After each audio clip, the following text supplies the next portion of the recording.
Stress free mind, this is free body, this is the birth right of human being அப்படின்னு சொல்லுவாங்க. அதாவது எந்தவித குழப்பங்கள் இல்லாத ஒரு தெளிவான மனது, நோய் நொடி இல்லாத ஒரு ஆரோக்கியம், நோய் நொடி இல்லாத ஒரு உடல், இதுதான் ஒரு மனிதனுடைய அடிப்படை தேவை. இது கிடைக்கிறதுக்கு என்ன வழின்னு சொல்லி கொடுக்கறது தான் வாழும் கலை பயிற்சி.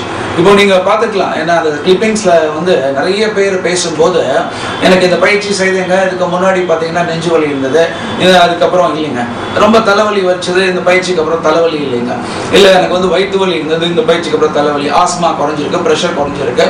இதெல்லாம் கேட்டோன்னா ஒரு சில பேர் நினைச்சிருக்கலாம், ஆஹா இது ஏதோ வியாதிஸ்தம் போல் இருக்கே, ஏன் நமக்கு எந்த வியாதியும் கிடையாது, நான் ஏன் இதை செய்யணும் அப்படின்ட்டு. அதனால தான் நான் சொன்னேன், முழுமையான ஆரோக்கியம் அப்படிங்கிறது உடல் மட்டும் ஆரோக்கியமா இருக்கிறதுல மனமும் ஆரோக்கியமா இருக்கணும். உடல் நல்லா இருக்குங்க, மனதளவுல பல பிரச்சனைகள் இருக்கு அப்படின்னா அது உடலையும் பாதிக்கும்.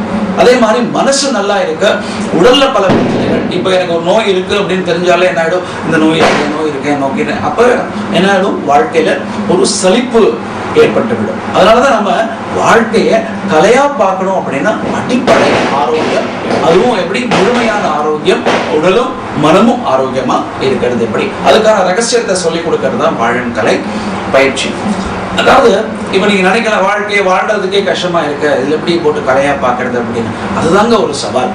ஏன்னா இன்றைய காலகட்டம் ஃபாஸ்ட் மூவிங் வேர்ல்டு அப்படின்னு சொல்லுவாங்க, உலகம் வேகமாக இயக்கி கொண்டிருக்கிற உலகம். இந்த காலகட்டத்தில் எல்லாருக்குமே மன அழுத்தம், படபடப்பு, ஸ்ட்ரெஸ், டென்ஷன் அப்படி ஆங்கிலத்தில் சொல்லுவாங்க. இது ஒரு தவிர்க்க முடியாத ஒரு காரணமாக, ஒரு தாரக மந்திரமாக இருக்கிறது. ஸ்கூல் போகிற குழந்தைங்கள்ட்ட போய் கேளுங்க, அவங்களே சொல்லுவாங்க, ஏன் ஸ்கூல்ல ஒரே டென்ஷன் பா, எல்லாருக்கும் ஒவ்வொருத்தருக்கும் வீட்டில் டென்ஷன், ஆஃபீஸில் டென்ஷன். இந்த மன அழுத்தம், படபடப்பு அதிகமாக காரணத்தினால தான் என்ன ஆகுது அப்படின்னா நோய்களும் அதிகரிக்கிறது. அதனால தான் நம்முடைய குறிக்கோளான முழுமையான ஆரோக்கியத்தை பெறுவதற்கான வழிமுறைகளை நாம் சொல்றோம். ஸோ இப்படி இருக்கக்கூடிய சூழ்நிலையிலும் எப்படி நாம வாழ்க்கையை ஒரு கலையாக மாற்றிக்கிறது, அதுதான் சவால். அது முடியும், அது சாத்தியப்பட்ட காரணத்தினால தான் இன்னைக்கு இவ்வளவு பிரபலமாக இருக்கிறது. இது சம்பந்தமான எந்த கேள்விகள் இருந்தாலும் உங்களுக்கு தாராளமாக நீங்க இந்த தொலைபேசி எண் 22 31 96 223196 ஓட் பண்ணிங்கன்னா நம்ம அதுக்கு ஒரு பதில் சொல்றோம். அதாவது இப்போ ஒரு கடைக்கு போறீங்க, அதாவது பாருங்க, பண்டிகை காலங்களில் மனநிலை ரொம்ப சந்தோஷமா இருக்கும். ஒரு தீபாவளி வருது, ஒரு கிறிஸ்மஸ் வருது, பொங்கல் வருது, ரம்ஜான் வருது, ஒவ்வொருத்தருக்கும் ஒவ்வொரு பண்டிகை. பண்டிகை காலங்களில் மனநிலை எப்படி இருக்கும், ரொம்ப ஆனந்தமா இருக்கும். ஒரு வாரத்துக்கு முன்னாடியே ஆரம்பிச்சிடும், கடைக்கு போகிறது என்ன, புது துணி எடுக்கிறது என்ன இல்லையா, ரொம்ப பலகாரம் செய்யறது என்ன, வாழ்த்துக்கள் தெரிவிக்கிறது என்ன, ரொம்ப ஆனந்தமா இருக்கும். அதுவும் பண்டிகை நாள் கேட்கவே வேண்டாம், ரொம்ப குதூகலமா இருக்கும். நல்லா யோசிச்சு பாருங்க, பண்டிகை முடிஞ்ச அடுத்த நாள் ஏதோ பறிகொடுத்த மாதிரி இருக்கும். ஏன் நேற்றெல்லாம் நல்லா தான் யாரு எல்லாரும் வந்து ஊருக்கு போகும்போது ரொம்ப கஷ்டமா இருக்கும். அந்த மாதிரி இல்லாமல் ஒரு நாள் உற்சாகம், ஒரு நாள் சோர்வு இல்லாமல் ஒவ்வொரு நாளும் எப்படி வாழ்க்கையை ஒரு வைபவமாக மாற்றிக்கொள்வது, ஒவ்வொரு நாளும் எப்படி உற்சாகமாக இருப்பது இல்லையா. ஒவ்வொரு நாளும் தீபாவளி இருந்தால் எப்படி இருக்கும், ஒவ்வொரு நாளும் பொங்கலாக இருந்தால் எப்படி இருக்கும், இல்லை ஒவ்வொரு நாளும் கிறிஸ்மஸாக இருந்தால் எப்படி இருக்கும். அதுக்காக புது ட்ரெஸ் போட்டு பட்டாசு வெடிக்க சொல்லலை. ஏன்னா அந்த மனநிலை, அந்த மனநிலை ஏன் வச்சுக்க முடியல, ஏன்னா சூழல் அப்படி இருக்கு இல்லையா. ஸோ இப்படி இருக்கக்கூடிய சூழல்லையும் ஏன் எப்படி நாம மனதளவில் அந்த உற்சாகத்தை வைத்துக் கொள்வது எப்படிங்கிற ரகசியத்தை சொல்லிக் கொடுக்கிறது தான் வாழும் கலை பயிற்சி. அதாவது இது ஏதோ புராண இதிகாசங்களை பற்றி பேசுறதோ, அவன் அந்த காலத்தில் எப்படின்னு இல்லைங்க. நிறைய விஷயங்களை நாம் என்ன பண்ணிட்டோம், கேட்டாச்சு இல்லையா. எல்லா விஷயங்கள், நல்ல விஷயங்களை, ஆன்மீக கருத்துக்கள் அப்படிங்கிற பேரில் நிறைய நாம் என்ன பண்ணியாச்சு, கேட்டாச்சு. எல்லாத்துலையும் எப்படி சொல்லியிருக்காங்க, அன்பாக இருக்க வேண்டும், அமைதியாக இருக்க வேண்டும், கோபமே படக்கூடாது இல்லையா, எல்லோருக்கும் நல்லது செய்ய வேண்டும் அப்படின்னு என்ன நிறைய நம்ம கேட்டிருக்கோம்.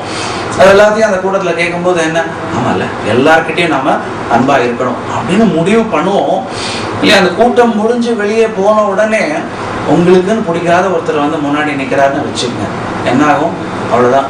நம்ம வடிவேல் சொல்ற மாதிரி வந்துட்டாயா அப்படின்னு அவரை பார்த்தோன்னே என்ன, அவர் பண்ண ஒரு துரோகம் ஞாபகம் வந்துடும், ஒரு எரிச்சல் வந்துடும், கோபம் வந்துடும்.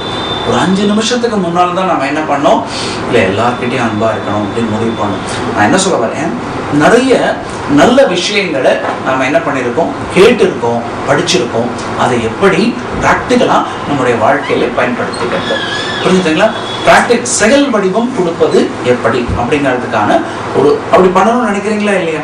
நம்ம நிறைய நல்ல விஷயங்களை கேட்டிருக்கோம், படிச்சிருக்கோம், அதை எப்படி நம்முடைய வாழ்க்கையில் பயன்படுத்திக் கொள்வது. ஏன்னா நமக்கே தெரியும் இது நல்லது, இது கெட்டது, இல்லை இப்படி செய்யணும், இப்படி செய்யக்கூடாது. ஆனால் என்ன, நம்மளால என்ன பண்ண முடியும், நம்ம மனசை கட்டுப்படுத்த முடியல. அது எல்லாமே என்ன, நம்முடைய இந்த வாழும் கலை பயிற்சி மூலமாக சாத்தியப்படும்.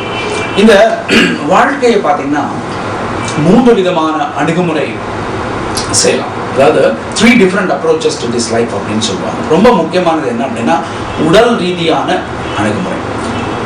சுவர் இருந்தால் தான் சித்திரம் வரைய முடியும் இல்லையா? இந்த உடல் நல்ல முறையில் இருந்தால் தான் என்ன, வாழ்க்கையும் நல்ல முறையில் இருக்க முடியும்.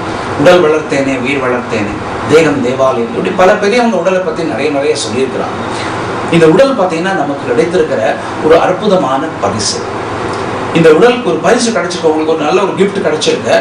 அதை நீங்க பயன்படுத்துறீங்களா பாழ்படுத்துறீங்களா அப்படிங்கிறது ரொம்ப முக்கியம். பயன்படுத்துறீங்களா பாழ்படுத்துறீங்க, whether you are using the body or abusing the body. ஏன்னா இது ரொம்ப முக்கியங்க.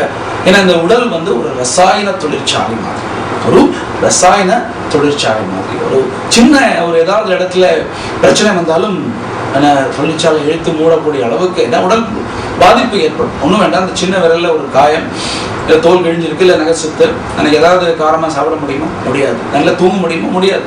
சின்ன விரலில் ஏற்படக்கூடிய ஒரு பகுதியில் ஏற்படக்கூடிய ஒரு பிரச்சனை உடல் முழுவதையுமே என்னப்படுது, தாக்கத்தை ஏற்படுத்துகிறது. அதனால தான் என்ன சொல்றோம், உடல் முழுவதும் ஒரு நிலைத்தன்மை போடும். இந்த உடலை நம்ம கவனிக்கணுங்க.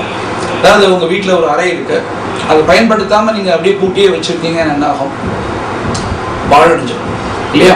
தூசி அடைஞ்சு பாழடைஞ்சிடும். அதே மாதிரி தான் இந்த உடலும் இல்லையா, ரொம்ப நாளாக கவனிக்கப்படாமையே என இருக்கு.